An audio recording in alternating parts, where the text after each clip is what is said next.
Hey class, Doug Brown here. Welcome to day one. New term, Homeland Security. I'm excited to have an opportunity to work with you this term. Got a lot to do. It's going to be a great term. I'm excited, as I said, to have you here. So let's talk a little bit. In this video, what I'll do is talk a little bit about getting started. Many of you, in looking over the class, you've already started your introduction. You've looked at the course syllabus. If you haven't done that, please start there. Take a look at the syllabus, look at the requirements, the grading requirements, the materials that's needed. Make sure you have the correct textbook. I posted the information in a citation for that.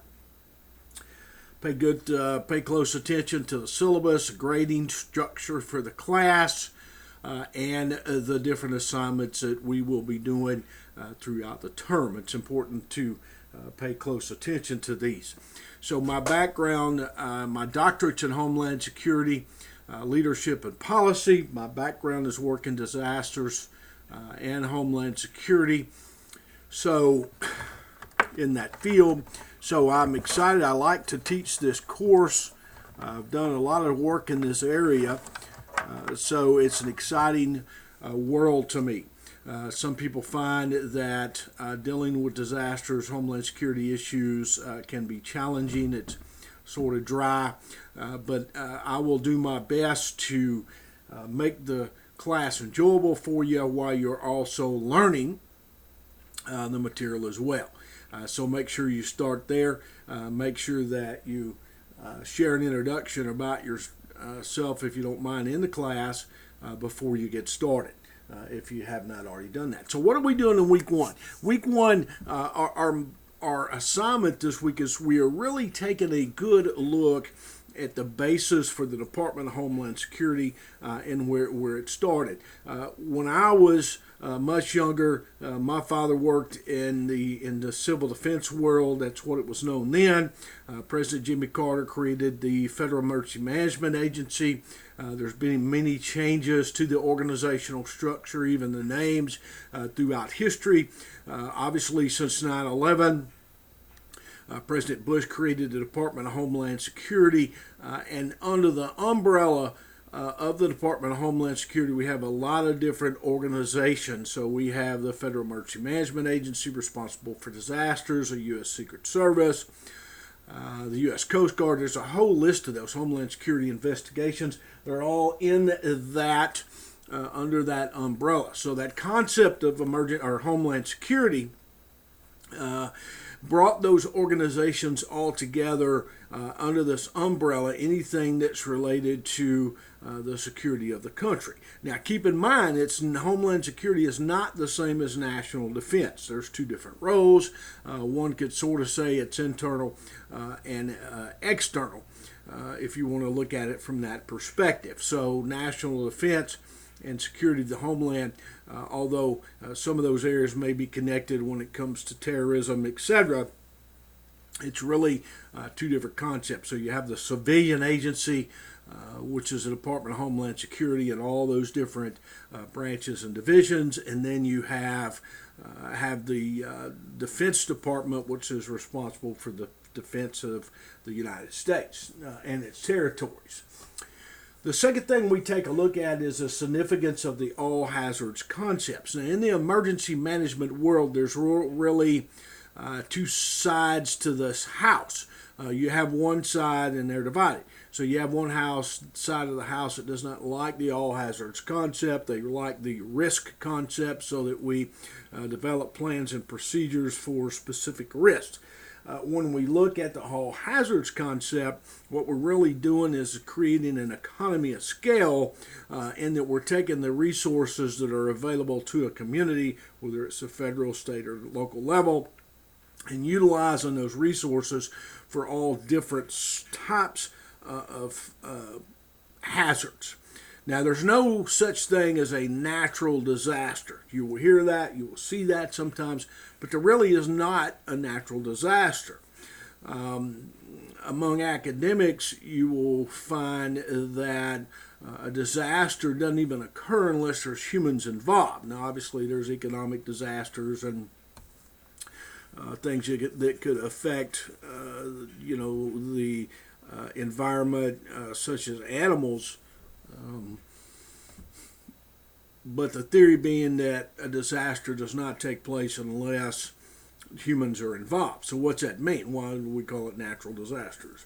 Well, it used to be that there were a different concept, natural disasters, technological, etc. And that sort of still is in place, but a disaster cannot take place and occur unless humans are involved somehow. So what we have is hazards. We look at hurricanes, we look at tornadoes, those things, floods, those things are hazards. And then because of human involvement, whether we do something or we don't do something,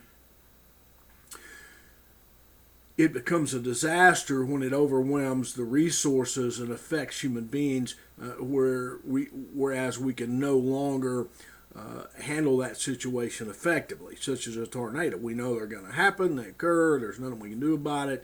However, we can mitigate those, lessen the impact of how a tornado is going to affect the population by creating warning systems, by installing storm shelters, and educating the public about those hazards and what they can do to protect themselves and their property, building standards, etc. Same thing with hurricanes and floods. So we have floods. What the federal government tries to do is keep people from building in flood zones. They require you to have flood insurance if you live in those. Most of the mortgage companies do. Now, there's always some sort of a problem with that. You'll have some people that don't buy the flood insurance, earthquake insurance, etc., because they feel like it's expensive.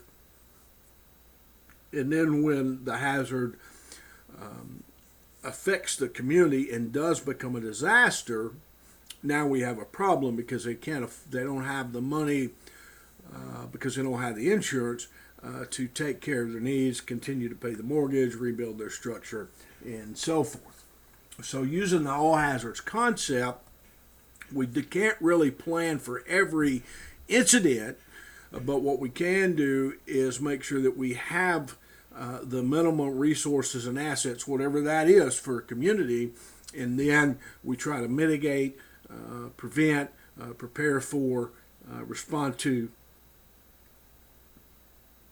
and recover from those different incidents using what we have. And then we can call outside resources as we need those if need be. So consider the fact that when you dial 911, for example, the majority of the time, an engine company or the fire department's going to respond, whether it's a medical, not everywhere, but typically they're going to respond to a medical emergency, a car accident. If a disaster does take place, they're going to respond. So what we're doing is we're training the people on that engine company, the people at the fire department, to respond to different hazards, and they can use the tools that they have on there to respond to every sort of hazard. Again, we can't plan for everything. Some of those are going to overwhelm us, but at least we can use those resources and assets to respond to the hazards that do affect the community, and then call for outside resources should we need those. There's a little bit of misnomer when it comes to the role of the Department of Homeland Security, the federal government. So when an incident does take place, it is not the job of FEMA and the other divisions of the Department of Homeland Security to come in and take over. Not what they do. They're not a response agency, except for when it comes to certain hazards such as terrorism, nuclear incidents, etc. Those are a little bit different because they are considered national scale, and this department has the trained personnel and equipment to respond to those specific things. Otherwise, all of that disasters, all incidents are local, and so the federal government has the responsibilities to support the state, and the state has the responsibility to support the local government. All those incidents should be managed by local government, and then the state and the federal governments working together. But the state and federal governments are support agencies, typically, again, depending on the circumstances, to the locals. So all disasters, all incidents are considered local. It is not the job of the federal government to come in and take over. Not what they do. Using the unified command, they may serve as a liaison and help the local and state government to deal with an incident, respond, recover, etc. But they don't take over. It's not their role. So just keep that in mind.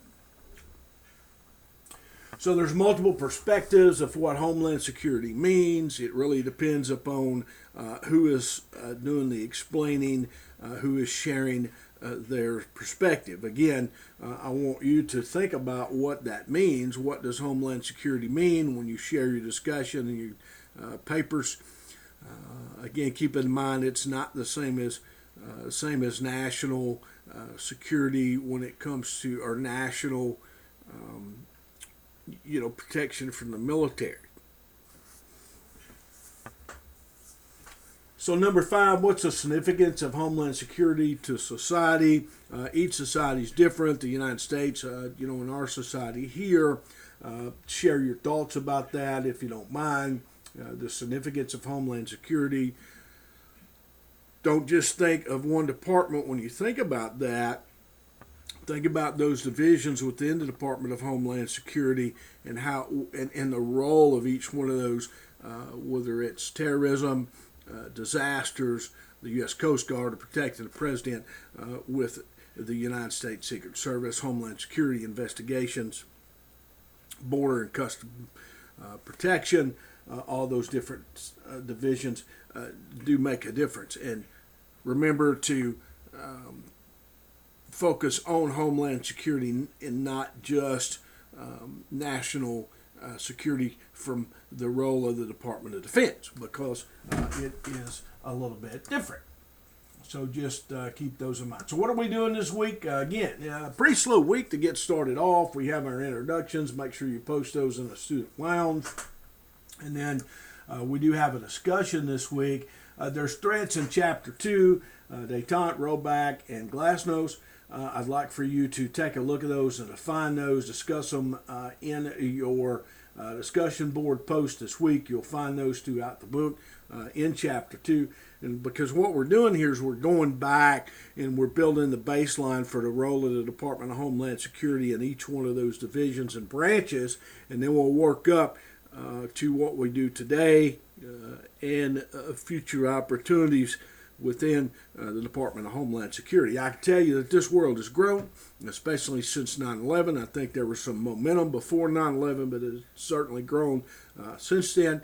A lot of job opportunities have opened up in the world of Homeland Security compared to the way it was before 9/11, whether it's business continuity, continuity of government, emergency management at the local, state, hospitals, private sector, all those different areas that we've never seen before. So we've gone from just being a job where maybe the city or county executive hired their cousin or brother-in-law to fill this role to being certified emergency managers who also have the responsibility of Homeland Security. So these are really two different disciplines, but they work together. They're kind of conjoined, if you will, and it's difficult for one to work without the other. Again, that is a matter of debate depending on who you ask, because there are some who say that we only should do emergency management, focus on disasters and hazards such as tornadoes and flooding, and then we should have the Department of Homeland Security who only does things like terrorism, and counterterrorism programs protecting the homeland. Well, together they really go together because if the local emergency manager is not able to identify threats to the community outside of those hazards, such as something that would occur naturally, and do something about that, it really does make the job difficult. So take a look at the announcements, do your introduction, read the chapters, if you don't mind, get started. Thank you for joining me. A little short lecture. If you need me, I want you to give me a call, and I'll do everything I can to help you. Thanks for checking in. I'll see you in the discussions.